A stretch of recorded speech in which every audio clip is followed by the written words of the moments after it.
eu preciso te contar um pouco da minha história. Foi lá em 2006 que eu decidi iniciar os estudos para concurso público. Mas olha, eu quero te dizer que essa não foi a decisão mais importante que eu tomei na minha vida. A decisão mais importante da minha vida aconteceu em 2008, 2 anos depois. E logo depois de uma reprovação que eu poderia dizer que foi assim um pouco traumática para mim. Porque depois dessa prova, de tudo que aconteceu em seguida, eu fiquei literalmente sem chão. Eu estava dentro de um ônibus vazio, voltando para casa em lágrimas. Na verdade, ele não estava tão vazio assim. Era eu, Deus e o motorista que tentou puxar conversa comigo algumas vezes durante os 520 quilômetros de viagem. Mas eu mal conseguia falar. Eu vou contar sobre o porquê dessa viagem de ônibus. E para você entender ela, eu preciso contar o que aconteceu um pouquinho antes dessa viagem. A verdade é que a frustração, a vergonha e o julgamento das pessoas sempre me acompanharam durante a minha trajetória de concurseiro. Eu queria ser médico, mas como eu não consegui entrar na Universidade de Medicina, sobrou uma outra opção para mim, que foi prestar a faculdade de Direito. E antes mesmo de eu me formar, eu já comecei ali a me aventurar nas seleções, essas seleções de estagiário, né, que a gente sabe que tem em órgãos públicos. E eu não consegui passar em nenhuma delas, mesmo parando efetivamente para estudar para essas provas. E ali eu comecei a desconfiar, tem alguma coisa de errado. Eu me formei e fui começar a prestar concurso público. E aí eu comecei fazendo o que todo concurseiro faz.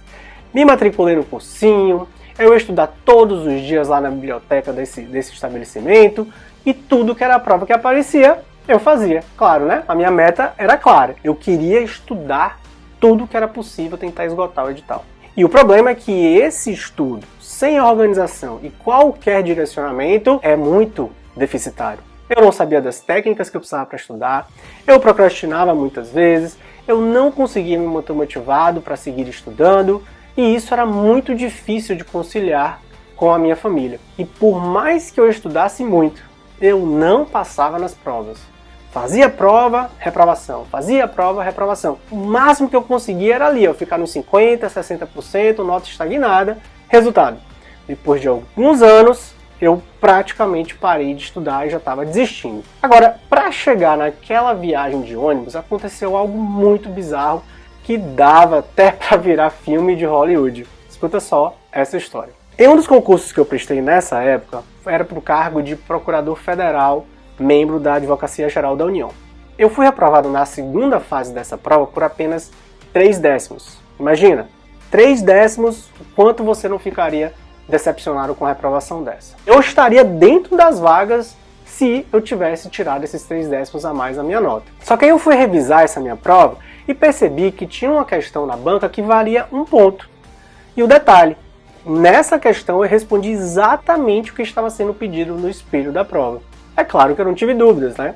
Eu fui lá, entrei com recurso administrativo pedindo a correção da minha prova, mas como isso podia demorar muito tempo, eu decidi também entrar com a ação judicial pedindo a reserva da vaga. O juiz que julgou essa ação, ela não só aceitou que essa minha vaga fosse reservada, como ela também deferiu uma medida liminar em meu favor. E presta atenção aqui nesse parágrafo que está dizendo expressamente o seguinte, ó, deixo registrado que a presente decisão não tem, em nenhuma hipótese, o condão de permitir ao requerente, eu, Roberto, a investidura, ou seja, a posse no cargo de procurador federal.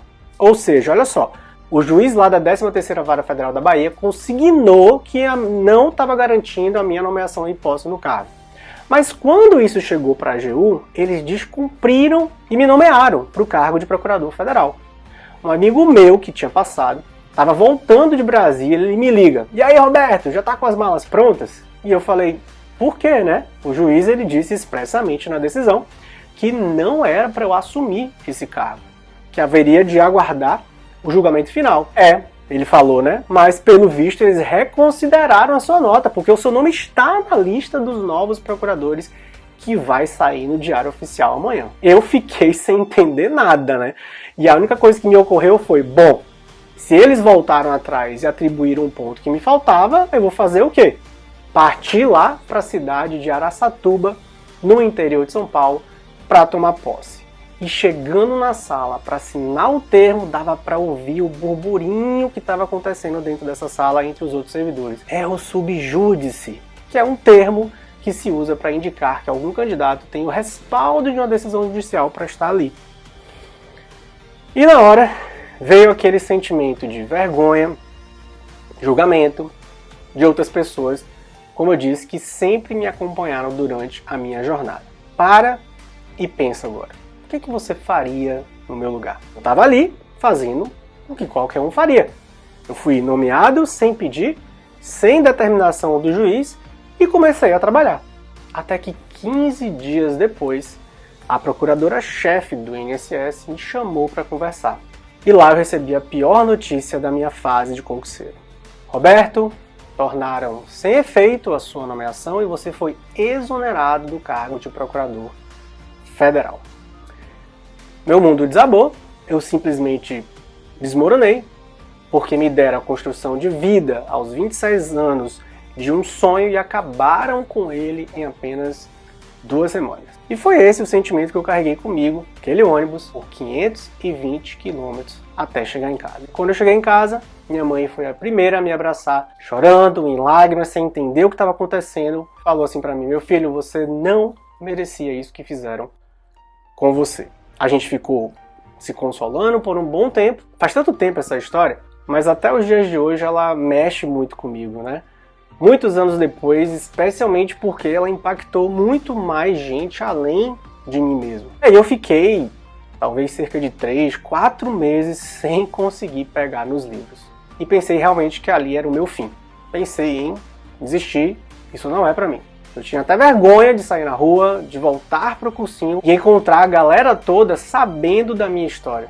Alguns me chamavam de janeleiro, né? O carinha que tentou entrar com a liminar para ser aprovado, mas a verdade é que ninguém estava nem aí para entender os detalhes dessa história. E como você sabe, toda história tem 2 lados. Eu, sinceramente, não sei como eu não entrei em depressão, como eu não parei de estudar. Eu, sinceramente, não sei de onde veio forças para continuar depois desse episódio. Hoje, na verdade, eu sei, né? Na época eu não sabia, mas hoje eu sei. Eu sei que quem me fez tomar a decisão de continuar estava ali comigo naquele dia, dentro do ônibus, ao meu lado. Foi Deus quem me fez voltar a estudar. E Ele que me deu mais garra, mais vontade do que nunca para passar. Foi Ele que me disse assim, ó: você não só vai voltar a estudar, Roberto, como você vai voltar decidido a dar um jeito nos seus estudos. E como eu te disse, a decisão mais importante da minha vida não foi lá aquela de 2006, quando eu decidi começar a estudar para concurso. Começar, um monte de gente começa. Na verdade, começar é relativamente fácil. O difícil, o complicado mesmo, é você continuar. É seguir em frente, mesmo diante de dificuldades difíceis de imaginar. E essa sim foi a decisão mais importante da minha vida. Eu decidi que eu iria continuar os meus estudos, mas que seria diferente. Eu decidi que iria parar de estudar de forma amadora, como eu gosto de chamar. Sem organização, sem qualquer tipo de planejamento, sem saber fazer um diagnóstico dos meus estudos, sem investigar o que eu tinha feito e o que estava faltando para eu chegar na minha aprovação. Foi aí que eu decidi e revirei todos os cadernos de provas acumulados até então. Eu queria ali avaliar e analisar o meu desempenho. O que eu tinha acertado? O que eu tinha errado? O que eu precisava melhorar? E aquilo foi me dando muita informação que eu nunca tive antes. Ali, naquele dia, eu comecei a montar esse quebra-cabeça, criando um verdadeiro método de estudos que indica que todo candidato precisa saber. Ajusta daqui, melhora dali, e os resultados começaram finalmente a aparecer.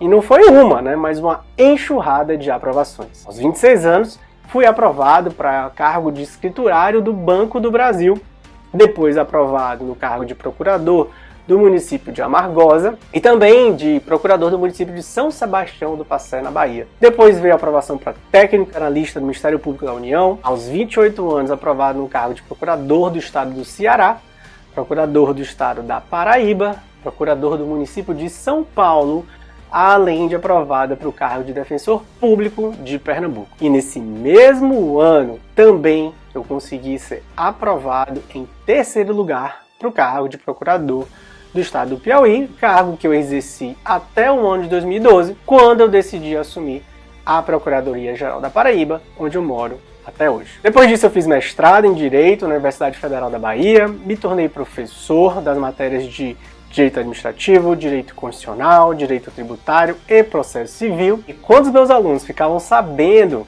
desses meus resultados, sempre me paravam nos corredores de aula para pedir dicas de como estudar para passar nos concursos públicos.